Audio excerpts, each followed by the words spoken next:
in a very summarized sentence, how would you summarize it? And then I'll tell you why. Because I'm creating an NFT video, right? That'll have all the definitions of all my guests that have come on since day one. So okay. I want to add yours to it as well. So in terms of summary, which I mean, some great points you made there in terms of defining what tokenized real estate's all about. But if you were to summarize those great points, how would you summarize that? What you could do is you could put everything I just said into Chat GDP and just ask it to summarize all of that in a sentence. That'd be cheating though, wouldn't it? In a sentence, you put, let me see. I would say tokenized real estate is, it's an opportunity for traditionally illiquid assets to be invested in by more people around the world, and therefore democratize the investing space for all. I don't know. Yeah, that's great. That's great. I'm not very good at those kind of snippet things, BRIK. You'll have to forgive. That's all good, Mike. All good. As I said, we have a bit of fun, and again, we've had obviously various people on our show over the last over 12 months now. And again, as I always say, it's not a right or a wrong. It's great to get people's different perspectives on it.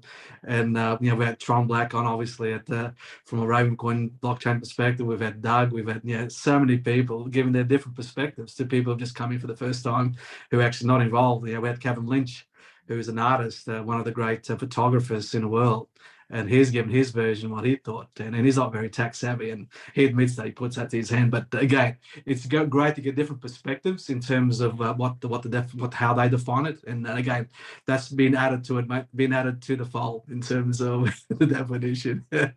Feel free to add any embellishments to that you want. Okay, flower it up a bit if you need to, BRIK.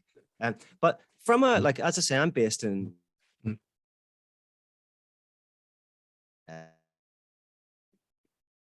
the Andaman Sea, if anyone doesn't know that.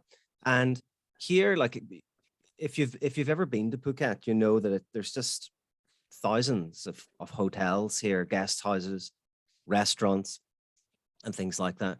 And no one, very, very few people here have any inkling about fractionalization, tokenization. I've talked to a few people here in the hotel business, and I have floated the idea of fractionalization and explained what it is and what the benefits are of that. And immediately their ears prick up. Immediately they see the opportunities there for liquidity, for raising money, really. But you always come up against the regulatory environment. And I don't know about many other places in the world, but here in Thailand, if anyone is promoting a token, a tokenized representation of a real world asset, if anyone is promoting that as a third party, that would be in breach of Thai security laws. Right. And again, like everything in Thailand, that's kind of like, we think you would be in breach, because it's very, very, very hazy here. We do know though, that in Thailand at the moment, if let's say someone tokenized their property through DigiShares, did like a white label solution through DigiShares, tokenized it, promoted it themselves, and then did peer-to-peer transfers of the tokens of that property, then that would be a green light. That at the moment, we think that is a green light here in Phuket. But it's a tough sell. But not in, I think these things are rapidly changing. I think Thailand is showing a lot of crypto friendliness and tokenization friendliness at the highest levels, especially this year. So I think Thailand's moving in the right direction. And to be honest, Thailand is quite an opportunistic culture, quite a reactive culture as well, as opposed to Australia or Ireland is more of a proactive culture. And we try to like look for problems or opportunities in advance and then capitalize on them. Whereas in Thailand, kind of when something kind of pops up, everyone piles on it. So I think that can happen here in Thailand. And, you know, I'm actively pursuing different ideas here in Phuket because I think tokenization can take off. And my plan is to try and get, And my plan is to, don't release those goodies yet, because I'll be probing on those things, which I'm hoping that that will come out later on. So all don't right, release okay. those goodies yet. Leave those for later. Okay. I'll don't But what I release the must gold just yet. That's it. That's it. What I must do first is actually also a bit of an intro in terms of you, in terms of as I say, you do your podcast. You have been doing, I think, since July last year.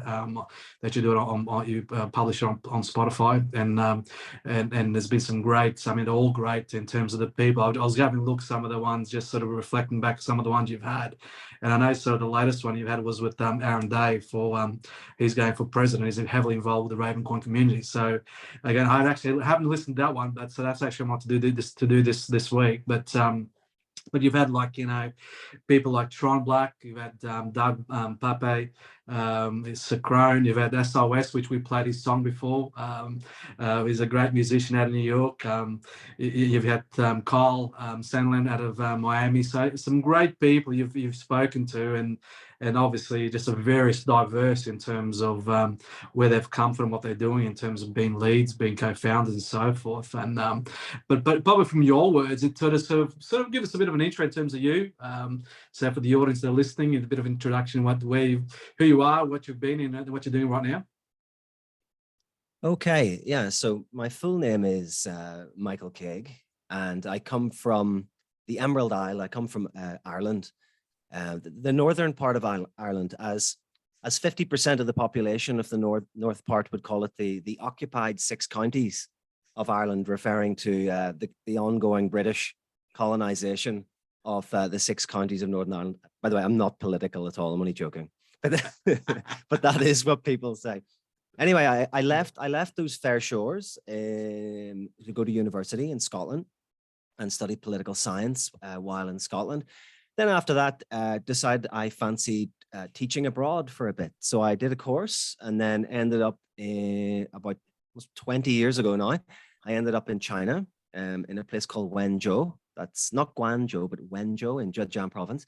And I can tell you that was probably one of the most interesting stroke craziest experiences of my life. China 20 years ago was a very different place. It wasn't the digital dictatorship that it appears to be today. It was actually very, very free at that time. And we helped set up a school there. It was the first English language school in this city, a city of 8 million people. And I think we were one of the first group of foreign people ever to get a residency permit to live in this city. So if you can imagine a city of 8 million kind of surrounded by mountains, the first ever airport in this place had only been completed the year before. The first ever motorway out of the place was about 3 years before that. So it was totally isolated from the rest of China, and never mind the rest of the world. So I did a few years there, and then moved to another city in China called Ningbo, which is a little bit, again, East Coast, but it's a little bit more well known. Stayed there for a while, then ended up in southern Thailand. After that, after extensive traveling around Eastern Europe, North Africa, and many other places, did that, lived in southern Thailand for a while, then moved to Phuket, met my wife, and we actually started our business. We started a tutoring organization here and educational consultancy, which we still do to today. Mm-hmm. And yeah, so that's kind of it. And I was never, as a young person, I was never actually interested in investing. I was more interested in philosophy and things like that. Philosophy, English literature, that's more my wheelhouse, to be honest. But I got interested in investing because, you know, we made a bit of money, and my wife was kind of yapping at me saying, what are we going to do with this money?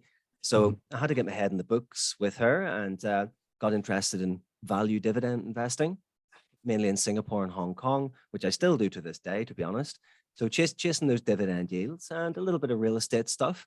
And then my wife said to me about a year and a half ago, why don't you do a podcast, right? You know, about investing. And I thought, like, I don't know anything about it. You know, it would be like, who am I talking to here? Who's my audience? No idea. Yeah. So I just thought, why not just start this up and have a focus on I got interested in the crypto and Bitcoin through a friend, and he mentioned other things like T0 to me.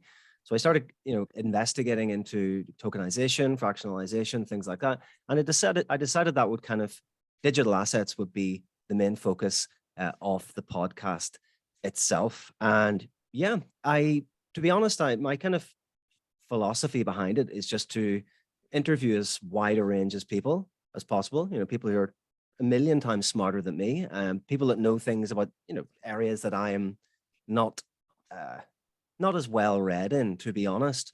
It's just it's a process of education for me, and also get to meet some cool people like yourself and make some friends around the world. And who knows, it's good to have a friend for a beer in every city, I think.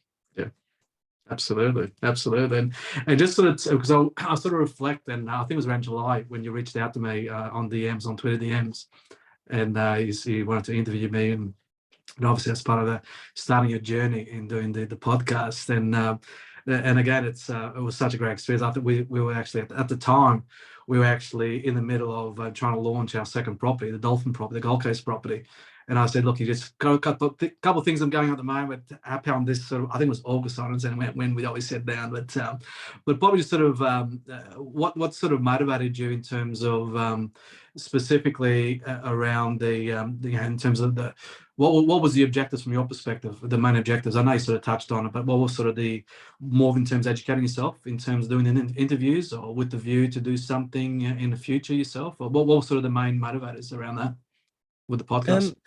Yeah, so I just like having conversations with people. I'm a great believer just in face-to-face conversation.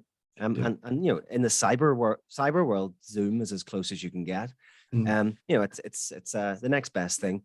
So I just like talking to people who have a different background to me, who have a different outlook perhaps to me, and just kind of picking their brains on why they think that way, what they're up to, how they see the world, and just and a kind of, suppose, from a selfish point of view, just trying to grow intellectually as a result. I'm not trying to make the podcast to get followers or to get action on Twitter. I can't stand Twitter, to be honest. Every time that's why I didn't like it. I hate it. I deleted didn't allow it you from to my talk. phone. So that's probably why I didn't allow you to talk before when we try to do this show on Twitter Space. Yeah, it's probably the app has probably heard me tutting and effing and blinding at the nonsense that's on there. But no, to be honest, I do find Twitter a kind of I find it a bit depressing, really. Every time I go on, it's kind of like it's that old idea of like a war, death, famine, recession, and it's just total fear all the time. And I don't know about everyone else, but I regard myself as mentally pretty tough. But after a certain amount of time of that kind of fear mongering and death of the dollar and all this stuff, there's only so much of that I can take. But I just deleted. I put the Twitter app back on my phone to do the spaces earlier, and then didn't bloody work. So it's been swiftly deleted again. I know I do find it's almost like it's like crack cocaine as well. You can't stop touching it, and I don't know, not for me.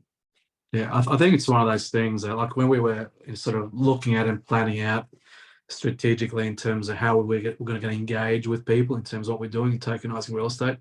And for me, was obviously the easier conversations to have with people actually involved in blockchain already.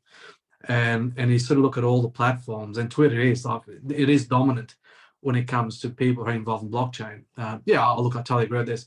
There is that toxic element to it.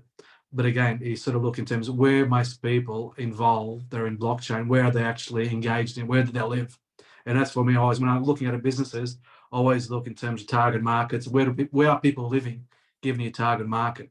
And I guess in terms of, fortunately and unfortunately, Twitter is actually where people are living in when it comes to that. So again, that's why we sort of made Twitter as sort of our central point of all our social medias, even obviously we're active on YouTube and sharing stuff out, and obviously Instagram. But that's the reason. I mean, it's but again, that's one of those things I don't get involved in toxic conversations. For me, I'm a positive person, and I like to keep things positive. And if there's someone having a go at, we've had some people have a go at us in terms of, and for me, I don't get involved. At the end of the day, this is what we do. If you don't like it, that's good. It's all good, but I'm sure for everyone, there's a million other people that are interested in terms of what we're doing in tokenizing real estate. So don't get involved. And just, if that's your opinion, everybody's entitled to their opinion. And if that's your opinion, well, good.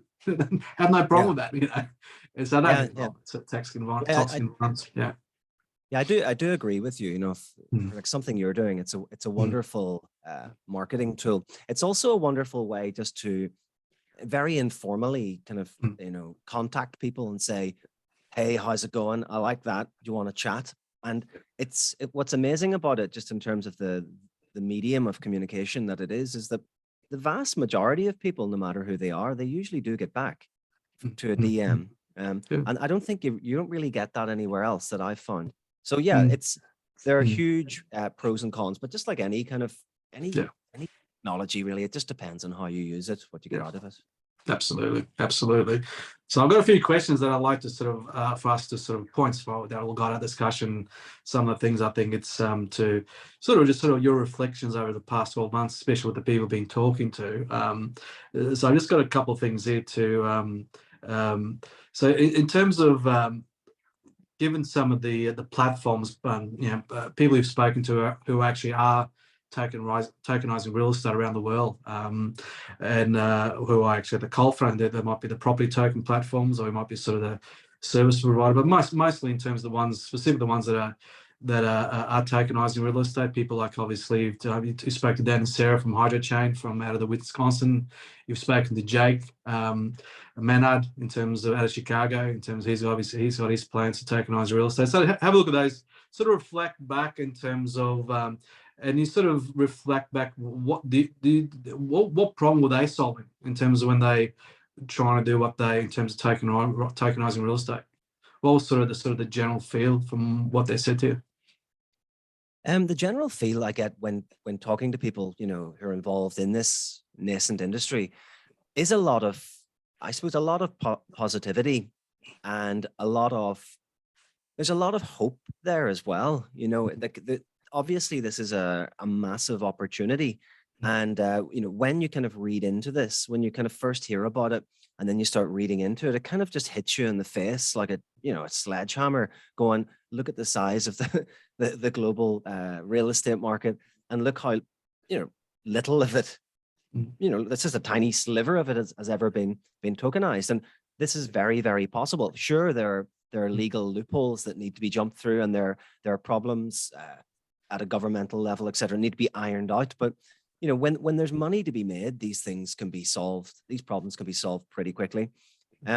Also, I think just in terms of so many of the big players, these days, like the World Economic Forum come out and said, what was it? I wrote this down. The World Economic Forum came out, I think it was at the end of last year, saying that 10% of global GDP will be on the blockchain by 2027. Other things like, what was that? Yeah, like Frankfurt School BC. I read an article earlier there. They estimated that the European tokenization market will be 1.5 trillion in 2024. So there are big players out there who are sniffing around. And, we've seen people like Larry Fink from BlackRock this week. It's been all over Twitter. I have been looking, by the way. I don't turn my nose up at all the time. But Larry Fink's been kind of flirting with the idea in public as well. So I think, the people that I've spoken to, whether it be Jake or yourself or whoever, we're all well aware of this. We're all well aware that this could be something that just goes crazy in a few years. And another thing I notice is that people in this space have quite a lot of patience. They're well aware of the positives and the negatives, and they're prepared to wait. They're prepared to build. They're prepared to put their money where their mouth is, and just ride those waves until the next big wave comes. And it is coming for sure, I believe. Yeah, I agree in terms of, especially when we start sort of seeing some of the challenges with the banking system of late, in terms of obviously the debacle of the Silicon Valley Bank and obviously Signature, now obviously Credit Suisse. When we see those things happening, I think it even brings it home. in terms of where people are actually parking their wealth and how they're accumulating their wealth. I think it's sort of, obviously the Gary Gansels of this world in terms of they put out in terms of protecting people, blah, blah, blah. But at the end of the day, you sort of question what their motives are, as we all know. But so I guess I think sort of brings it home again, even as to, again, having people more in control of what they're doing in terms of their wealth and how they're holding their wealth, and obviously tokenized real estate being peer to peer, and obviously sitting in a blockchain in your wallet. It's obviously totally decentralized from the norm, in terms of having governments controlling what you do, or what you can do, what you can't do. And I guess this is where, for us anyway, in terms of where we specifically focusing on the retail sector, providing that opportunity for anybody, doesn't matter what part of the world you're from, what your wealth status is. This is the ability, the new frontier, that anybody can actually have access to those real estate benefits, which now, and given traditional real estate has never been able, because you've got so many laws in place in terms of foreign ownership laws. You got obviously in terms of all the clunkiness of the banking system and so forth, that it's difficult. It's difficult for the everyday person to start accumulating wealth in terms of property wealth. And again, we all know as to we have a look at sort of the top tier of around the world, and have a look in terms of what their wealth's made up of. A large portion, is always made up of real estate property. And so again, why can't the everyday person also now?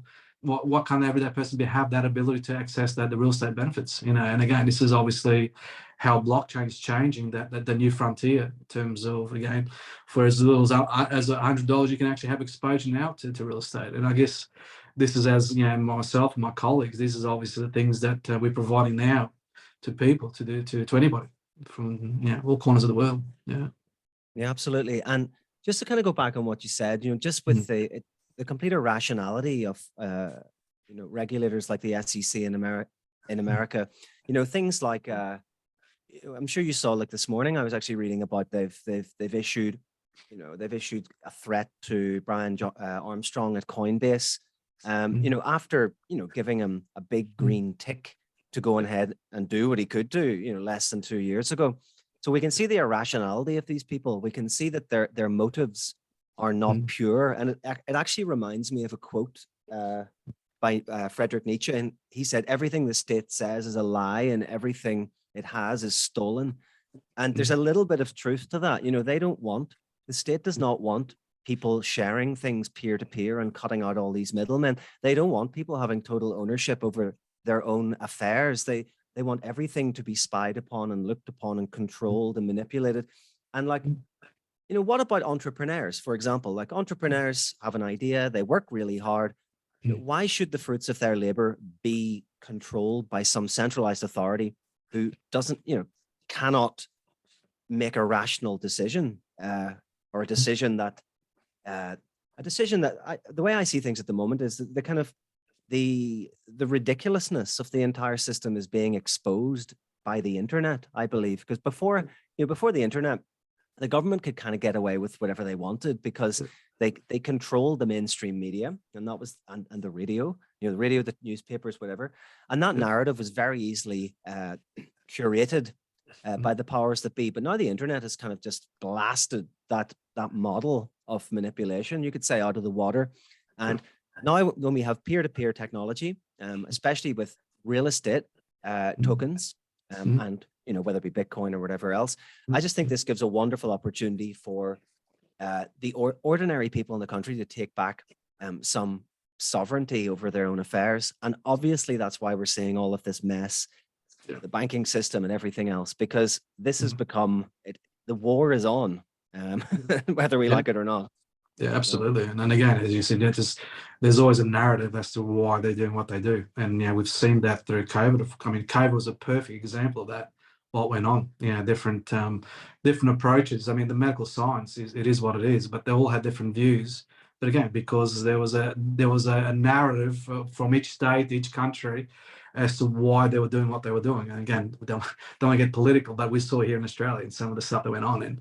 and you just sort of shake your head. And but yeah, I mean, look, it's in and media is powerful in terms of one of the reasons we chose not to actually use Facebook. I mean, obviously we're on Instagram, but Facebook for that reason, because we saw Facebook as very controlling in terms of how they want people to see certain things. And government, I mean, out of all this, we saw how government actually were able to control narratives through Facebook.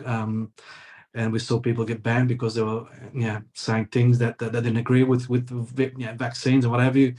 And again, one of the reasons we actually didn't go down to add Facebook to our platform was because we don't want that controlling. And with Meta, I think it's going to be even more in terms of controlling and going forward. And again, without getting sort of too deep into that, and again, but I totally agree with. I mean, the governments do control media, and we've seen there, like traditionally here in Australia, for example, like News Corp, which obviously has gone global. So News Corp came out of Australia. So Rupert Murdoch, as you know, is Australian. So he came out of to then globally. We also had the Packer family, which were rivals in the media. So the Packer family went to television. News Corp then went sort of to more the newspaper side of things. But again, those two families controlled really who actually was prime minister over the last 100, probably 80 years here in Australia, because obviously they've come from generational in terms of their father's father. So you had that generational, and again, before internet, they could control who was prime minister, because whoever was wanting to be prime minister, you just align yourself with those, whether it's the newspaper or the television. When television came along in the 40s and 50s, that sort of became a new medium in terms of how you have to control people to be able to win an election. And again, we've seen it over the time, and now we're sort of seeing this new obviously, in terms of internet, in terms of social medias, we obviously experience similar, and again, this is where I think social media going forward, it'd be nice to get some decentralized social media platforms to have just that without filters and controlling elements that we know. Sure. Are you on Noster? On which one? Are you on Noster? No. No. Well, that's what Noster is exactly what you just described. Right. I don't know how close attention you pay to Bitcoin Twitter. Nostre, I believe. Okay. So Noster is like again, I'm not a technical person. I have to throw that in there, but in my own bumbling way, I'll try to explain it. So Noster is like a decentralized Twitter. And the thing about Twitter is all the information is controlled by centralized servers, I believe. And Noster does not have a centralized server, meaning it cannot be censored. It cannot, people can't shut each other down, because the servers are, I don't know, it's a decentralized server system, let's call it that. But it's at the moment, it's, very, very new. It's kind of in its embryonic stages, but it's, Nostr itself is like a protocol level, like a layer one, and then these other things are built on top of it. So you have like a clone of Twitter, you have like a clone of Instagram, and of course, it's very clunky. And, it looks, it feels like using Windows 95 or something like that. But the good old days. But the thing about it is there's no algorithmic control or manipulation. Okay. So when you follow people like on the Noster's version of Twitter, you get a true, pure feed. So when these people post, that's what you get to see, only the people you posted. So you don't get that echo chamber feeling from it. So let's check it out. Worth checking out. Let's check it out. I mean, obviously, with Elon Musk made some promises about Twitter going to a more decentralized aspect of things, but that's still obviously the question's still out on that one there. Absolutely. Yeah. But I'll check that one out. In terms of the with the again discussions you've had with people on your podcast, and you sort of reflect in terms of the target markets between institutional and retail, what's sort of been the general theme in terms of what people are focusing on between those two target markets? We'll take nice real estate, obviously. Yeah, I suppose the people I've spoken to mainly are more interested in retail. Yeah. In terms of institution, I'd get a bit nervous speaking to someone about that, because I really don't have any idea what it's all about. But when someone like Jake is saying to me, or like you says to me, I've got this house, I'm gonna tokenize it, I'm gonna sell out tokens of that, and people can reap the rewards of the the capital gains or the rental returns built into the smart contract, whatever it is. When people talk that kind of language, as a retail investor myself, that I understand that. But in terms of the institutional stuff, that's not, I wouldn't have a clue. But like in terms of Jake as well, Jake's not only tokenizing the real estate, he's also tokenizing Renewablocks, his Bitcoin mining company using renewable energy. And I'm hopefully talking to Jake in the next, I would say, couple of months. We're due a chat, I think, just to see how Renewablocks is going on, and also how their future. They should be tokenizing on T0 soon. That was the plan.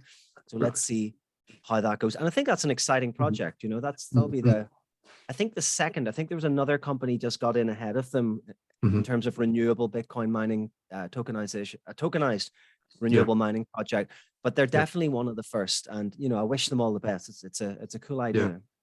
No, it's look forward in terms of the update on that. With huge respect for Jake in terms of what he's doing, and obviously he's got the building company with his dad. That they are builders themselves, and obviously they plan to tokenize real estate out of Chicago. So really looking forward in terms. I think he's looking more sort of later on the year with that from the last time I spoke to him. But it'd be good in terms of Renewablocks. Be good to see what somebody's up to there, because obviously there's been a few challenges with T0, and there's been a lot of negativity with T0 of late. It'd just be interesting in terms of what's happening there. Absolutely. And I know there'll be a lot of Raven people listening to this, so I don't take sides on these things. I like Raven and I like T0, so spread the love, people. Of course. There's love to go around there for everybody. Yeah, in terms of the institutionals, I mean, obviously people like you had Kyle Sandland from SDA Markets over there in Miami, and Herwig, obviously his co-founder. I know obviously obviously they provide not just marketing, but they're all in terms of education. But obviously they've got their consulting arm to their business, and obviously a lot of their target markets, these institutions, in terms of big players out there who are trying to sort of put their toe in the water in terms of tokenized assets in general, and I guess I mean they're obviously putting a lot of exposure also in terms of education around tokenized real estate. So, but again, I think a lot of their target market is very much institutional, because obviously they see that obviously where the big fees are as consultants, and obviously that's a space they're really sort of pushing into. And I know they've had some wins of late, I think, in both in US and in Europe. I think they've been at it. So again, it's like for us, like I said, it's again, it's not a right or wrong in terms of models. Everybody's got different target markets, and again, I just hope that the institutional angle, that we don't get back to the same clunkiness as what we got now in traditional real estate. That you got to pass certain tests, you got to be a sophisticated investor, and all that sort of stuff that goes with it, and be at the same level as to. So I hope they sort of don't moving sort of old system into the blockchain, but you got the same problems as the old system in terms of how go in terms of investing. And again, just hope that again, it doesn't go down that sort of path from an institutional perspective. I know obviously retail is totally different. We've made it very clear who our target market is. It's very much for anybody from anywhere in the world have access to it, regardless of your wealth status. And that's obviously Jake's also. That's I mean, obviously they've got certain rules in terms of doing it in the US, because obviously given their regulations over there, they've got certain rules they're going to adhere to. But again, I just hope that we don't have the situation where institutionally get back to having the same old shit but in the blockchain world, but still the same shit, and that's that's the danger, I guess. Absolutely. Well, I think in terms, like, I think companies like DigiShares, for example, I think they're definitely they've definitely got an eye on institutional as well as retail, and I could say Klaus leading the way there. He's not a man I would ever bet against, to be honest. And if anyone can, Klaus can, I think, with the institutions. So well, let's see what happens. Yeah, well, I mean that with Klaus and DigiShares, they're obviously walking the talk, because they're actually doing their own raising as well on the blockchain. So they got their own. I think it's closing soon. It's still open. I think that people can actually buy tokens in DigiShares in terms of their fundraising. So I think I think the fundraising is actually technically out of America, out of Delaware, with all their compliance and so forth. So again, it's great to see he's also walking the talk in Yeah. terms of doing what everybody else is doing that he's advising. Yeah, very exciting company. Yeah, Big fan, and very interested to see where they go over the next 24 months or so. Absolutely. Well, we're hoping that they're very successful, because obviously they're our service provider. So it only helps us in terms of, obviously, in terms of our platform, in terms of what bells and whistles I keep adding to it, in terms of our tokenization platform. In terms of just switching to another point here, just reading my notes here. In terms of future, I mean, I sort of did touch on, in terms of future, given what obviously your learnings over the past 12 months, where do you see the industry? Do you think that the industry's got a huge, I mean, obviously the wave has started, it continues to grow and grow. But if you sort of look sort of 5 years out, in terms of, from your point of view, where do you see the industry? In terms of tokenized real estate, obviously. Yeah, I think the future is brighter than any of us can actually imagine. I think, you know, if you compare the situation to, say, 2017, 2018, at that time, there was also a lot of chit chat about tokenization, etc., and it didn't really come to very much. And here we are today in 2023. But I think things are different this time. I think, you know, there's the big boys are as I said, the big boys have their ears have pricked up and they're taking note, especially, like, you know, you get someone like BlackRock involved and it's game, set, and match, you know. So I think it's inevitable. I don't want to say inevitable. I hate that word, actually. It's too used these days. There's a high probability. Let me just hedge my bet. There's a high probability that tokenized real estate will be a massive thing in the future. One of the main obstacles to that, outside, you know, governments being assholes, is just the education of, you know, the layman. I know, like, Kyle and those guys are doing their best over at STO to do that. Like, I know, like, with you, you're doing very, very frequent Twitter spaces and lots of content as well. You know, I throw out my podcast and there's various other people doing it as well. But it's just because the concept itself is, because people hear tokenization. You know, let's say you talk to Mr. X, who owns the barbecue hotel. Well, you talk to him and you mention it first, and he'll immediately say, "Oh, I'm not interested in crypto." And then you have to explain this isn't crypto, and then he'll say, I don't want any Bitcoin or something. It goes on and on and on. But then when you actually explain that this is just you're just making the most of a digital ledger, like, this should be an accountant's dream, this thing. When you kind of dig into the details and spend probably an hour and a half of your life that you'll never get back explaining to him, it's in fact, there's like the old US comedian Bill Hicks, and he mentioned you know, telling his jokes, and he said sometimes when he told his jokes, he thought that he was looking at a dog that he'd just shown a card trick, you know, that kind of face. So sometimes when I'm explaining you know, tokenization of real world assets to people who've never heard of this before, they do resemble, their face does resemble a dog who's just been shown a card trick. A bit of confusion, but I think, you know, if people keep on chipping away, and if we get a huge player on board, if we get a BlackRock involved, you know, these guys, they see the potential, and they want to make, you know, BlackRock they pretty much rule the world as it is, and if there's a nascent industry, they want their, you know, their greedy tentacles all around it. So some of these big institutional players will eventually come into the space. They will pump a load of money into it, into the marketing. It'll be all over CNBC and all the rest of those channels. And I think there's a high probability that this will be huge by 20. I would say 2030 is often the year you hear thrown about. No one knows, of course. Yeah.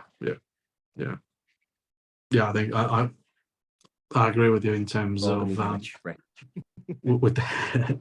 with BlackRock, obviously, they've obviously put a big flag up when it comes to tokenized assets. You know, obviously talking about equity and bonds in terms of what they're sort of looking right now. And no doubt they're sort of obviously doing some pilots around that, as they do usually when they're to get their toe in the water. So again, for an industry, that's great news, because those big boys will set the attention out there, which obviously drags everybody along. So rightly or wrongly, whether you agree or not agree with them, it does obviously have a huge impact. And I know there was some stuff.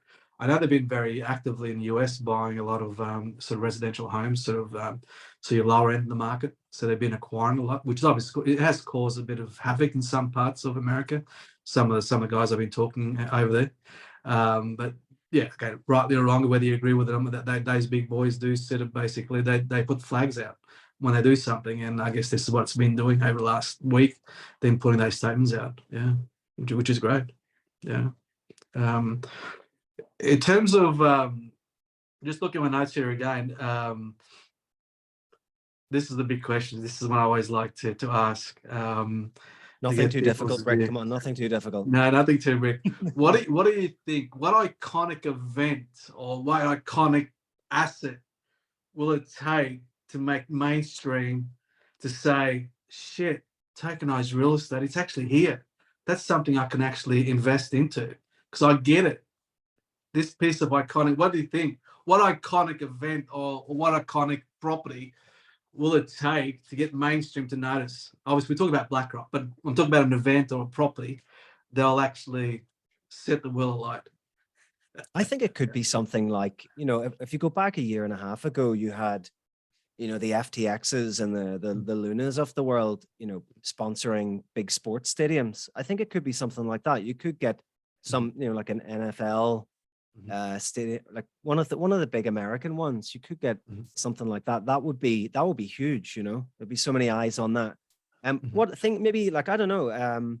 I think just slightly outside tokenized real estate, though. I think things like tokenization of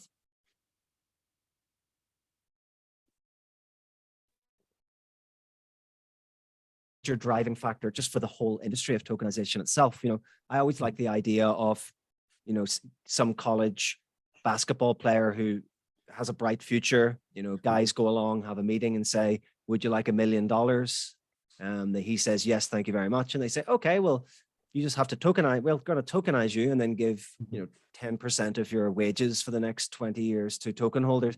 I think those kind of things, like things that are more in, things are more in popular culture, like superstars. It could be, I don't know, like football teams or something that's very, very tangible like that. And then once people realize the concept of it, that they can own this little bit of a token, get paid for owning it. And then I think the real estate one is a much easier sell for the masses. So yeah, I think maybe it pans out that way. I don't know. Maybe I'm wrong. Yeah. So we could have maybe like an up and coming, Messi in football, and tokenize a mini Messi. Yeah, exactly. It could be, and I think it could be anything like that. You know, you could be racehorses. You could have the sky's the limit, I think. Absolutely.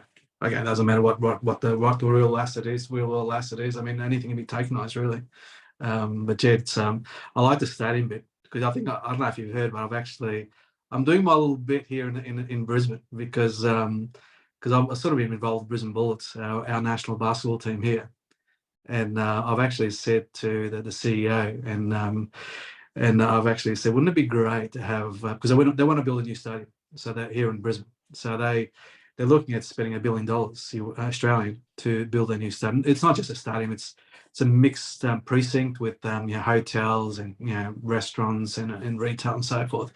So I said, wouldn't it be great? Like, imagine in terms if you tokenize not just the stadium but the team as part of that exercise, and actually have the fans involved and actually have a token, just like people like have Manchester United, if shares in Manchester United.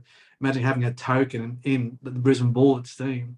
I said, wouldn't that be great? And he goes, that would, but still early. But so I'm doing my bit, and the owners. I mean, the owners are pretty wealthy. There's like Hollywood producers and current NBA players, and there's like a cynic of 25 of them of owners that own the Brisbane Bullets. So quite a vast, diverse in terms of, but these guys have got a lot of wealth. So I said, well, let them build, and they can tokenize it then once everything's done and dusted and built and got a finished product.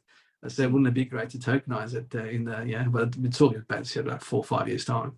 And so yeah, I'm doing my bit from a stadium perspective. I like your concept because I like something I'm actually trying to get it.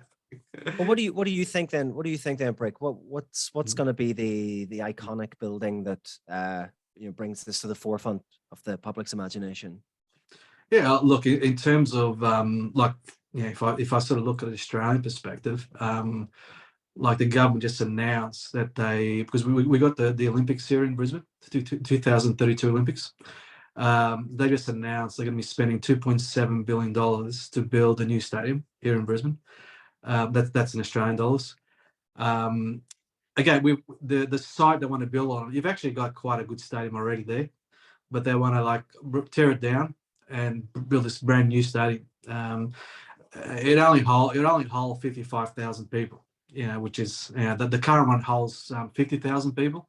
So you're only adding another 5,000, and it does need a bit of renovation inside, but you could renovate and still be actually quite a great stadium. But they want to tear it down to create this iconic. And what I think would be iconic, given obviously from an Olympics perspective, wouldn't it be great the government to say, let's tokenize it. So it's not, we're not using taxpayers' money. Let's get everybody involved as a country, and people can come from overseas as well, and actually participate in building this new stadium. That's going to be the 2032 Grand Prix for. I think that will provide a lot of exposure and attention for given the Olympics, and also you're not using taxpayers' money. And Sure. then that's BRIK, just interesting you said that. Like I said earlier in the conversation that the first city I went to live in China is called Wenzhou, not Guangzhou, but Wenzhou. And I also mentioned that the year before I went to live there, they had their first airport built. Now that airport was actually crowdfunded, believe it or not, in year 2000, 2001 or so. There was like a major import export, or more of an export business that came from that city.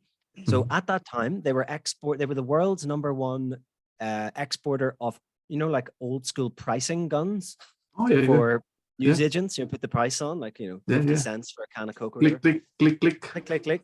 So they're the 99.9% or something of the world's pricing guns came from there. Sex toys, over 90% still come from there, and plastic Zippo lighters. The plastic lighters. Yeah.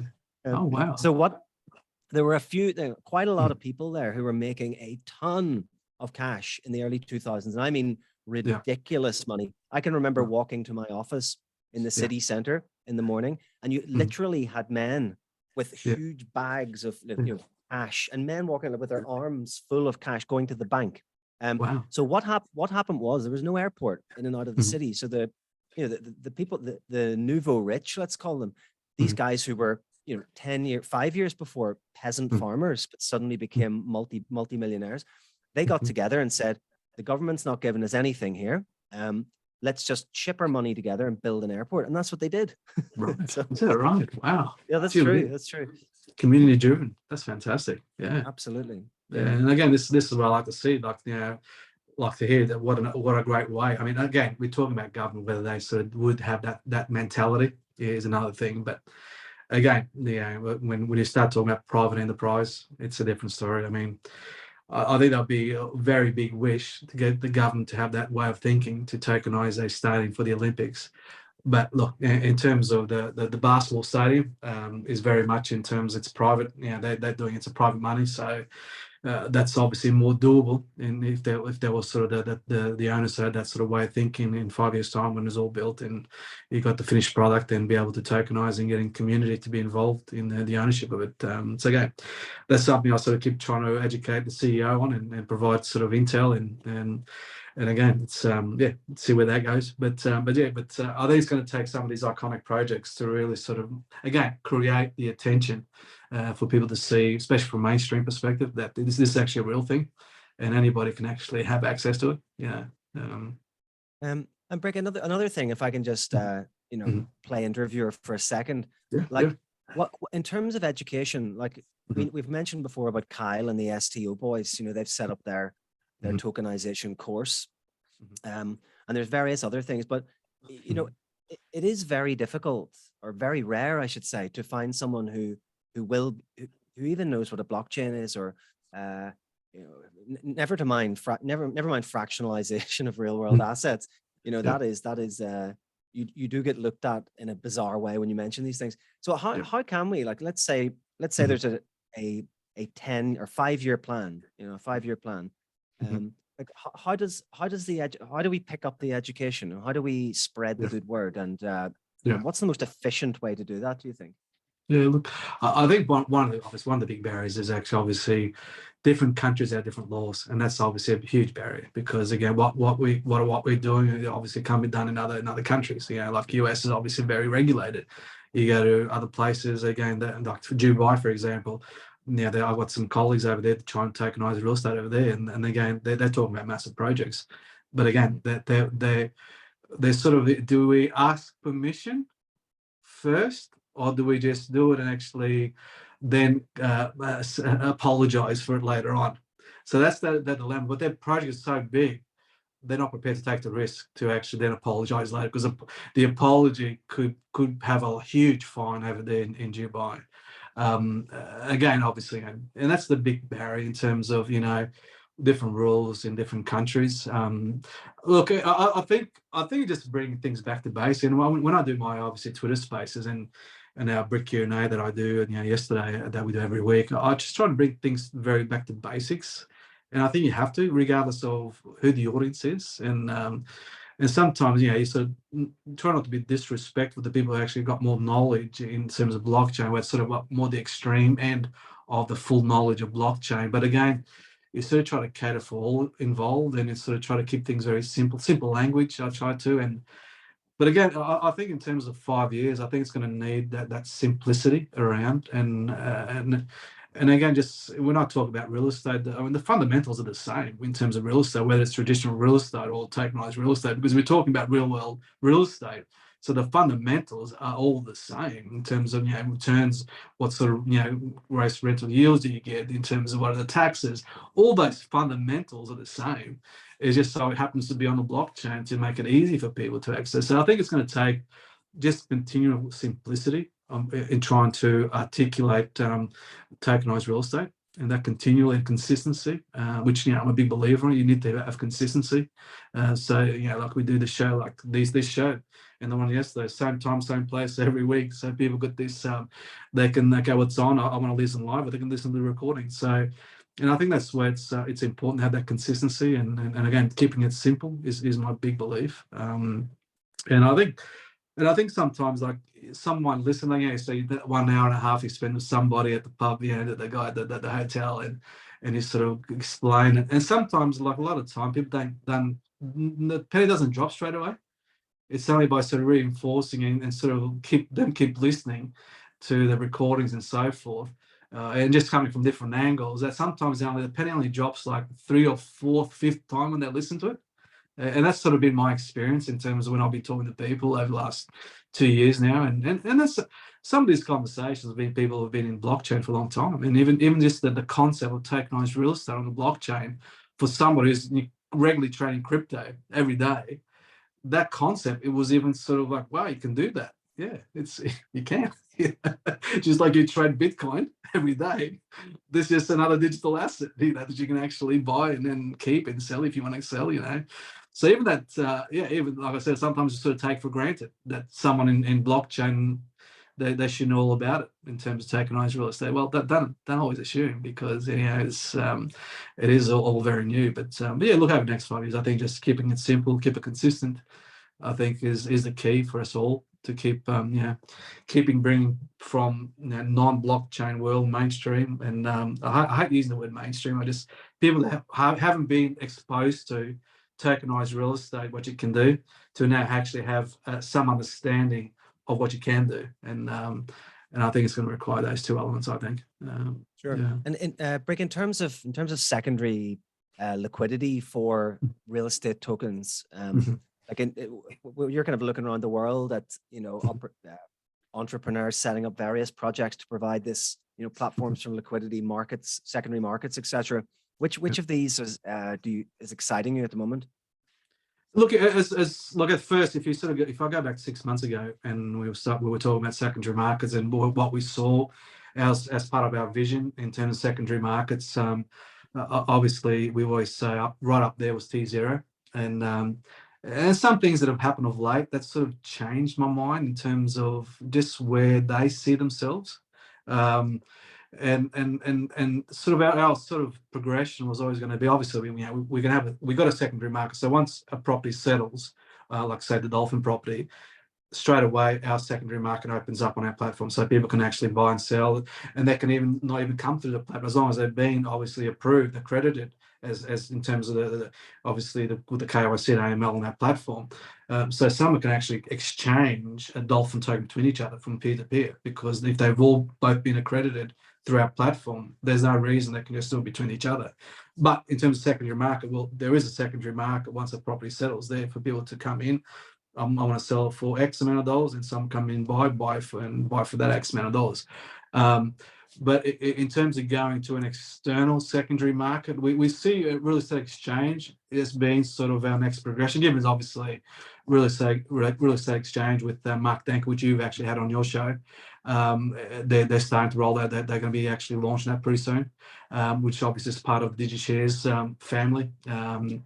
So again, that was something that we saw as that first step for external secondary markets for people, again, to try to provide more liquidity. They'll just have to have Ravencoin. I've said to Mark, you need to add Ravencoin too, because obviously at the moment they've just got Ethereum, blockchain to it. That's how they're starting out. And I've actually said to Mark, you'll need to actually add Ravencoin to it. So then basically got those two chains on there. So people can actually exchange the tokens on. So again, we're a big believer in the secondary market. The only thing that's sort of challenging, Mike, is like I said in terms of some of these, the big hurdles around in terms of when it comes to tokenized real estate with different laws in different countries. I think the other big hurdle is the KYC and AML. That's also a big hurdle because we're talking about people in blockchain. They are more decentralized in their way of thinking, as we are. And that's the whole point of it in terms of that's what Bitcoin fundamentals is all about, providing the people have control and that peer-to-peer, and then not having people governments dictate in terms of what you can and can't do, with your wealth. And I guess in terms of KYC and AML, given to go to secondary markets, you need to have that because that's just the rules, the compliance rules in place, And for the people that are listening, KYC and AML is about providing knowing your customer. So when you register on our platform, you've got to provide details, your addresses, and obviously some ID in terms of your driver's license, some proving where you live. So basically that is you. So at the moment, like for us, it's challenging with that because every time somebody comes onto our platform, and they start the journey registering as a subscriber on our BRIK property tokens platform, we see that probably more than half drop out. So they get their email, then the next step they've got to provide that information, and they just drop out. We see them next day, they come in, but once it comes to that next step, they drop out. They don't go any further. So again, that is a massive challenge for our industry, especially people that don't want to provide those details. And again, like I said, it's sort of. I was speaking to Yonks. You've actually had Yonks on your show from out of the US, and he's running a DAO approach to his real estate property, and we're actually talking about a few weeks back. We were talking about secondary markets, and again, because he's running a DAO community-driven platform. He basically said we don't need a secondary market because our community is our secondary market, which again, given that you don't need KYC and AML because you're keeping everything within that community. Well, there's no external secondary markets you need to go and actually list your tokens or property tokens on. So again, he's sort of got that approach, which is again, it's interesting, and then you sort of. And again, you sort of have these different ideas that are floating out there, and you sort of start, and you bring it back to, okay, well, is secondary markets really important? You start thinking about it, given the KYC and AML requirement. You start thinking about that in terms, is secondary markets really important? Outside external secondary markets.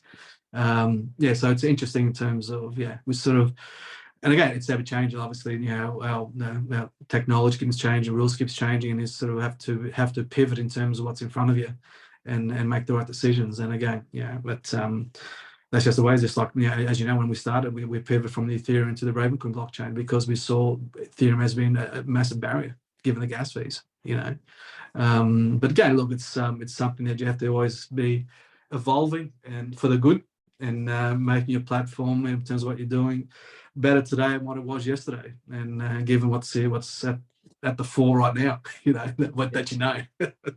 Yeah, and BRIK, you mentioned earlier about Mhm. real estate exchange, REX. Yep. Excuse me. Do you know anything more about because they were talking about, you know, people being able to use their real estate tokens to borrow money you Yeah. know, via balancer. Do you know anything more Yeah. about that? Yeah, so that was the whole model in terms of being able to, you know, using the balancer infrastructure, and to be able to, you know, people can actually leverage off in terms of their tokens. So that was one of the aspects to it as well. I'm very cautious. I'm still very cautious. I know, obviously, look, you know, DeFi, CeFi, in terms of when I started looking at it around 3 years ago, I can see DeFi playing a major role in terms of when it comes to using alternative banks in terms of people borrowing money against their assets, their tokenized assets or real world assets, whatever the case may be. A big believer in that because you know, we know how challenging banks are, and I think DeFi will challenge the traditional banking model. But in terms of the real estate exchange, and I'm very cautious in terms of people to use leverage. Like I said, mate, I've been an accountant myself, as you know, in terms of my background. It's I think you got to use leverage in the right way. We've seen a lot of people obviously being undone in the crypto world using leverage, and very hyper leverage in terms of what they were using, and obviously being basically undone by it. They're very, very cautious in terms of when you start using debt. And again, this is one of the reasons about, you know, well, look, we don't use, like in terms of our property, we don't use any debt at all. So when we buy a property, it's all in terms of the funds that from tokens. So we don't have any debt within the platform. So, you know, basically it doesn't matter if interest rates go up or not, there's no impact because there is no debt against the property. And that's one thing you know, one of the fundamentals things I really want to bring in terms of the model. There is no debt involved. So I think now in terms of like going forward with the token holders, I would encourage people not to use debt, because we're talking about buying properties that are under $100 each in terms of each token. I think you can do a lot just by know that you own it, you know, without having a debt against it. Again, look, there's some people obviously more bullish when it comes to risk and so forth, and that's up to them too. But no, so the real estate exchange has got that element in terms you can leverage off in going forward. But again, look, that's something that yeah, it'll be interesting what sort of I think that when I saw in the market, they were a bit delayed because some of the things happening with Balancer and so forth. So they have been delayed in terms of launching their platform, the secondary market platform. But yeah, so I said to Mark, yeah, you need to add Ravencoin to it. And what did he say? Oh, it's obviously something more people asking for it. So this is how things come about, right? In terms of the more people we actually have coming onto Ravencoin, tokenizing on Ravencoin, their properties, the more demand's going to be, which is fair enough. I mean, at the end of the day, it's all about demand and supply. I mean, if there's obviously a lot of projects that are using Ethereum, that obviously that's the way at the moment it's got to start off with. And but again, it's sort of look, it's important, but not important in terms of external secondary markets. But again, like I said, people can buy and sell between each other, the Dolphin tokens, in terms of being on the Ravencoin. So people got that aspect to it. But yeah, look, it's something that I must say, Yonks did challenge my thoughts about secondary markets, given what he's doing with DAO over there. I mean, obviously he hasn't launched yet, but I'm really interested in terms of the path and the journey he goes on when he does launch, and obviously from a secondary markets perspective, how that sort of works out, not using secondary markets in terms of using his own sort of model around that. Yeah. And in Australia, what are the laws around DAOs? Yeah, look, the government's actually they've put out a discussion paper actually last year about talk about DAOs. They seem to be very favourable actually. That they because obviously it's actually not a legal entity, so the whole concept around it all is like, well, who if something happens, who do you sue? Because there is no one to sue. Just like you got associations, like you got club associations, you got in the past you got the registered associations and unregistered associations when it comes to little clubs where it's a football club and so forth. But in this, well, there's actually no legal entity behind it. So at the moment, they're sort of trying to sort of open up for discussion in terms of what that would look like from a legality perspective, in terms of something going wrong, could you sue, and is it is it like a non-registered association that like in the past with sporting clubs, that basically everybody, whoever's involved on the committee, is the ones that become legally liable for, in terms of what happens with that club. So again, it's very yeah, they've opened up for discussion. Actually, I'm not sure where they're at with in terms of those views, but again, it seems very favourable. So there's some of the ministers, and I know our previous prime minister had he had a couple of thoughts on it, but it all seemed very favourable in terms of. I think it was more in terms of, if shit happens, who gets sued. It was more sort of the major talking point, you know. Yeah, yeah. Which is fair Just, enough. I suppose another kind of basic, another basic idea or question that often comes up when you talk about tokenization of real estate, and you're probably the best person to answer this because you do this. The question would be, people often say, okay, so there's 100 tokens, and these 100 tokens represent this hotel, and they'll say, okay, so who holds the deeds? Where are the deeds? That's what people are. So what do you do for that? Yeah, like different countries have different laws of how you actually structure it. I mean, I can only talk from our perspective. So here, like say for example, the Gold Coast property. So the Gold Coast property, there's a company that's been set up, Australian private company. And so when it comes time where we've actually sold all the tokens in the Dolphin token series, so that property we buy from the buyer. So the builder developer that's building that, we buy from them. The title deed will be owned by the private company. So the private company will actually hold the title deed of it. And therefore, in terms of obviously the rent that's generated goes into that private company. Obviously, our model, we don't pay the rent out. We basically invest that net rent into a crypto portfolio each month. So whatever it is that we work out in terms of what the costs are, taxes and so forth, we work out a net rent each month. So each month we just invest that net rent into a crypto portfolio that's owned by the private company, the same private company. So everything ownership is within that. Well, it's actually called BRIK Dolphin. The company is actually called BRIK Dolphin. P2 Ltd is actually the company that will actually own the title deed. So then basically, as the token value is obviously very much driven by the increase in the property value of that Gold Coast property, as well as the crypto portfolio that's accumulating in going forward. So the crypto portfolio, we just buy sort of typically the blue chip ones every month. It's just basically buy and hold long term. We don't get involved in trying to beat the market in terms of what it does. It's just like you buy it, you hold. Just like the property you buy, it's held indefinitely. So the crypto portfolio that you have, how do you work out how that affects the token value? The BRIK token, or the Dolphin token value. How do you work that out? I'm a bit confused. Yeah, so basically, we've actually got on our website for each property, there's a valuation box, and in the valuation box is obviously got the property values. So we get the property value every 12 months by an external professional valuer, and they'll say, because obviously we need that for the financial statements for the company. So they'll say it's worth now X amount of dollars. On that valuation box on the website, they'll have, okay, well, now it's worth $3 million. So after year one, it's worth $3 million. That's locked in there. Then basically the crypto portfolio, obviously that's an easy one, because obviously every month we can put at the moment, at the end of the month, the value is X, because obviously it gets totaled up X.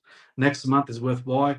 We update that at the end of the month. So then obviously the total of the property value plus the crypto portfolio gives you Y amount of dollars, total value. divide that by the number of total tokens, which the Dolphin is 40,000 tokens. Divide that by 40,000. There's your value backed by, in terms of those two assets in there, in the company. Yeah. Spot the accountant. There we go. So in that valuation box, in the valuation box on the website, it's property plus crypto portfolio equals Y, and then we'll say there's 40,000 divided by 40,000. There's your value. That's what you've. I mean, obviously, people say, "Oh, well, I need the money now. I'm going to put." Although the value says that I'm trying to sell now, I'm going to put this value on it. Against up to people whether they get that or not. But the true value is backed by those two asset classes that's owned by the property company. Yeah. So is that like the token, like say a Dolphin token? Is that how often is that updated then to reflect both the crypto portfolio and the property value? Yeah, we'll update the crypto portfolio once every month at the end of the month. We'll just update it. Yeah, we can't until we get something like there's obviously some technology that we can actually put there in going forward that basically can actually put that update as a live mechanism. But to start off, keeping it simple, just once a month. I've spoken to Klaus from DigiShares in terms of working out some mechanism that basically can actually link the portfolio straight into the box as to what that value is of the portfolio. But again, keeping it simple to start off with, and then as we sort of add more bells and whistles, there'll be one of the bells and whistles we'll like to add later on. That's cool. Yes, If anyone can, Klaus can in terms of the tech. But so like what was I going to say? So on the platform itself, then like is there, do you have like token value then that changes month by month? Is that how it works? Yeah. Okay. So basically on there you'll have that valuation box on the website there's one for the koala property at the moment. There's one for the Dolphin token. Obviously, once we settle, then that journey starts. I mean, at the moment it's obviously at cost in terms of what we're trying to raise at cost, and obviously there's no crypto portfolio because it hasn't started yet. So once they start, there's those two boxes for those two respective properties, and then they'll have in terms of what the total value. So people can just go there, okay, what's 40,000 tokens? That's what each token value is valued backed by those two assets in there. Two lots of assets in there, the crypto portfolio and the actual property itself. Yeah. Again, with the property value, there's no point getting that value every month. Nothing changes. As we know, it's property stable. So, but obviously from year to year, obviously we'll have this increasing, given obviously what's happening here with real estate here in Brisbane and Gold Coast. So it's very easy, like I said, and then very, very transparent and visual where people can actually see in terms of what's worth each token. Some people might actually want to put more than what it says, in terms of they're trying to sell it. But again, it's I guess demand and supply will dictate if they get more what they're actually saying. It'd be interesting if you got some of these ridiculous predictions on Bitcoin's price. It would be funny if the crypto portfolio was worth more than the property itself. You never know. Yeah, if you ever look some of the content around the Dolphin property and the koala, but in there we've tried to sort of obviously in terms of prediction the actual property is predict, because I know what in terms of what they're going to be valued at in 10 years time. So we said, okay, we're here today, 10 years time the property will be valued at X amount of dollars, and still very conservative where we see the property, like say for the Dolphins, they typically be around 4 times what it is today, the value in terms of 10 years time. Crypto portfolio, trying to actually forecast out what that is, it's hard. And again, I've tried to be conservative. I'll put something in there in terms of what I think, because obviously accumulating, but in terms of what does it mean from a value perspective around accumulation of the crypto portfolio. And we've put a valuation, 10-year valuation on a crypto portfolio in a Dolphin token series, for example.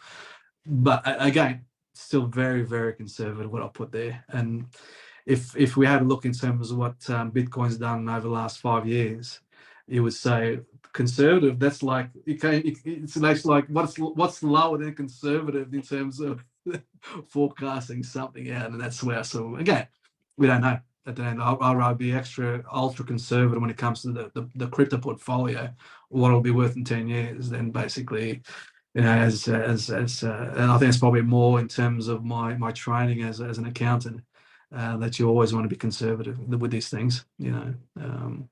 But again, what it is, we don't know. But to your point, that crypto portfolio could, you know, if we look at what is done the last 5 years, and it's sort of looking 10 years time, it could be a lot more valuable than the actual property itself. Who knows? You know. Would there ever be any option that you know, like with the dolphin property, for example, would there ever be an option you could kind of put voting rights in there, and if the token holders wanted to sell the crypto portfolio at any point, could that happen? No. We've always said that whatever is held long term indefinitely, both the property and the actual crypto portfolio. How people actually have the ability, they can sell their tokens, because it's always going to be backed by that value. So if people want out, they always got the ability to get out by selling their property tokens in it, the dolphin token, for example, to be able to cash in the growth of those tokens. So again, people got the ability to do it anyway. Yeah. But that's just the model that we've set up. We're just staying true to that model in terms of these assets. So you don't have to actually even think about it. Once they're bought, they're held long-term. Crypto portfolio, once it's bought, it's held. We don't trade them. It's just held, you know. Because I think if you sort of have a look at the last, you know, if you have a look at what crypto's done over the last 5-10 years, with Bitcoin especially, and people obviously kicked themselves that they did sell out after the second year, third year, you know. And same thing with property. People have, you know, have had property for 40 years, and some of the people that sold out, and they look at the people that's actually still holding these properties. I know here in Hamilton, and you know, we've had people in Hamilton who have, you know, 30 years, 40 years. I mean, these properties are now, like, you're talking about $4-10 million. You know, and then they're just original homes, but you know, they bought them that. I mean, not saying they bought for next to nothing, but in terms of when you sort of reflect what they bought it for, and they paid, like, you know, $5,000, $10,000 back 30 years, 40 years ago, and you go, well, that's a great decision. You've held that, but now it's actually worth a lot now where it is. Yeah. So again, it's just that yeah, it's making sure these are locked in for the long term, and history tells you that it's always going to go up, especially real estate property I'm talking about. It's always going to go up. And I think probably to a lesser extent, obviously the Bitcoin's only early in comparative terms. It's only got, what, 11 years. It's obviously, I mean, and given what it's done, it's again, it's at a different level of what it was 10 years ago. So, you know, but yeah, just keeping it simple, Michael. Like I said, I'm a simple person, and sometimes simplicity actually holds you in good stead for the future. And that's the way I've always done things. Yeah, it's yeah. I think history teaches you a good lesson. Absolutely. Yeah, I think in the vast majority of cases with investing, if you've invested in something, you know, for the correct reasons in the first place, then, you know, panic selling or panic buying is probably not the best course of action. You know, just holding on to it and yeah, enjoying your life is probably the best thing to do. Absolutely. So you don't have to watch it, you just enjoy it. It's locked in, you just enjoy your journey. Yeah, it's as opposed to stressing about things. And yeah, it's yeah, but yeah, look, it's again, simplicity is the key. I'll throw one at you, Mike. I'll throw one Okay, at you. go ahead. Someone just gave you $1,000, $1,000 US. How would you allocate that $1,000 in digital assets? It could be crypto, it could be tokenized assets, it can be anything on the blockchain. How are you going to allocate that $1,000? I suppose I'm okay. If it was $1,000, I would put, let's say, probably put about 5,000 of it. No, let's say 4,000 of it into Bitcoin as the more kind of conservative play. They only gave you 1,000, Mike. What's that? They only gave you 1,000. Oh, sorry, I thought you said 10,000. Apologies. Okay, apologies. We'll go 10,000. We'll go 10,000. Right. Okay, well, just someone's been very generous and actually gave you 10,000. Thank you very much. Okay, that's more like it. So 4,000 I would throw into Bitcoin as kind of a long-term, let's say a 20-year hold. I might throw in 2,000 into Ethereum, just because, yeah, it has such massive network effects, and who knows where it's going over the next 10 years. It could be zero if the government get their hands on Vitalik's scrawny little neck. You never know. But I put $2,000 in there. That's 6. Then I would probably get a little bit more speculative with the other 4. I'd throw 1 into Raven, just to keep you happy, BRIK. I'd throw 1 into Raven because it has massive potential, and yeah, you know, with people like Tron, etc. Behind the scenes, I wouldn't bet against that man.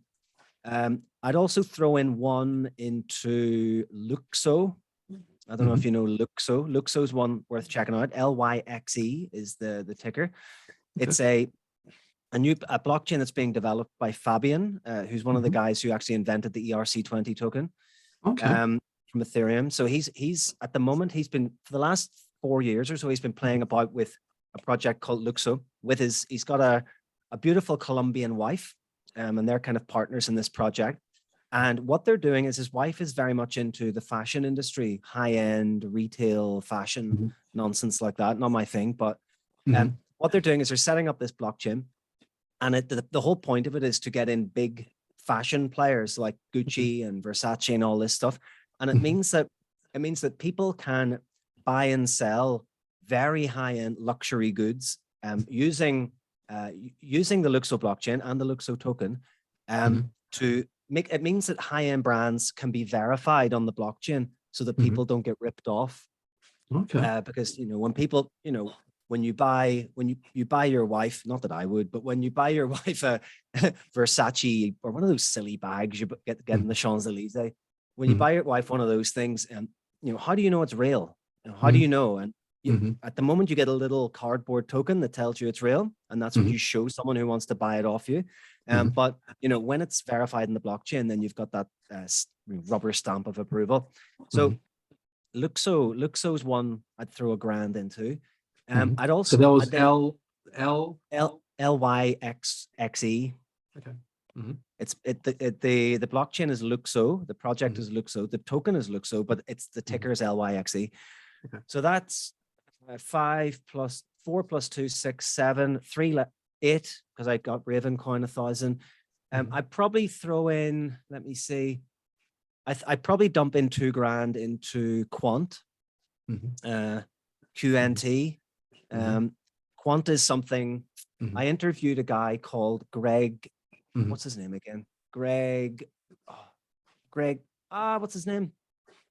Greg Lunt, that's his name. Greg Lunt. I interviewed a guy called Greg Lunt a few months ago. And if anyone wants to go back to my, you know, listen to that, my podcast, it's an absolute tour de force of what the Quant network is and what it does. So the Quant network is basically like Windows for the crypto system and the legacy banking system. So Luxo kind of provides seamless interoperability between kind of DeFi systems, crypto systems, and the legacy system. Again, a very, very smart guy called Gillian, who is the head of that, who's got a most illustrious employment history you've ever seen in your life. So yeah, Luxo could be very, very big in the future. Quant could be very, very big in the future. So I'd throw $2,000 into that. So that's four into Bitcoin, 2 into Ethereum, 1 into Raven, 1 into Luxo, and 2 into Quant. There you go. Fantastic. Yeah, I've heard of Quant. I mean, when I was when I did have time to look at different crypto projects, I did actually come across Quant. I might have thrown some money actually at Quantum, but this is 2 years ago, I think it was, because they've been going for a few years. Yeah, it's quite a long time. Yeah, it's one of those projects that, you know, the reason I picked Luxo and Quant there, if I'm just Luxo, because Fabian is behind it, and he has such a, you know, he's such a mega high level geek when it comes to all things blockchain and coding. And if you look at other projects that had the early Ethereum guys in it, you know, whether it be Polkadot or whatever else, you know, they're all kind of top 10 pretty much crypto. So Luxo's like 180 something, and I don't see any reason that it can't do something amazing in the next bull run. And it's still pretty cheap at the moment. And Quant as well. Quant is Mm. Quant is almost like a stable coin in bear markets. It doesn't really move that much, but Okay. when it hits the bull, it really Mm. moves. Okay. So yeah, Fantastic. Locked in. not investment advice, by the way. Of course, it's all we've said here is not investment advice. Do your own research. This is a Indeed. general discussion and making people aware what's out there, but Exactly. no financial advice. But yeah, it's great. That we'll revisit that the allocation in 5 years' time and see how that's going for you. Love Okay, that. if I'm still alive, there we go. I am. No, I that was am great. invested. I am invested in all those things, by the way. So let's hope they do well. Fantastic. Well, Mike, that was a fantastic chat. I know we sort of covered quite a bit in terms of today's session with you, and really appreciate your thoughts and your reflections over the past, and especially those interviews you've done with people, getting their sort of key points that sort of popped up from those discussions with them, and now looking forward to even more in terms of the future that you've probably got planned out already in terms of some of the other people that you're going to be interviewing, and again, look forward to hearing those as well. And but yeah, look, in terms of as we sort of wrap up, closing thoughts from you. No, I really enjoyed the conversation. I think just the more you kind of talk out tokenization of real estate, the more you think about the opportunities there and the potential. I think it's something that everyone, if they haven't checked out, should check out already. And yeah, your Twitter space for anyone is a good place to start. Also, I think that everyone should buy your tokens for your real estate property as well. That's what I think. Do your own research, of course. Yeah. Indeed. But no, I really appreciate that. Again, it's always enjoy having a chat with you. I know we've spoken many times in different platforms, and always enjoy a chat with you. And know that there'll be some great interviews to listen to on your platform on digital asset revolution, should I say, and or on Spotify. We'll put the links up on our Twitter space so people actually can see those links. And again, looking forward to some more, mate. It's probably in a few months' time we'll do this again and sort of share some of our thoughts and in terms of what's happening around us. All right. Well, thank you for your time. It's been my pleasure. And let's talk again sometime. Fantastic. Thanks, Mike.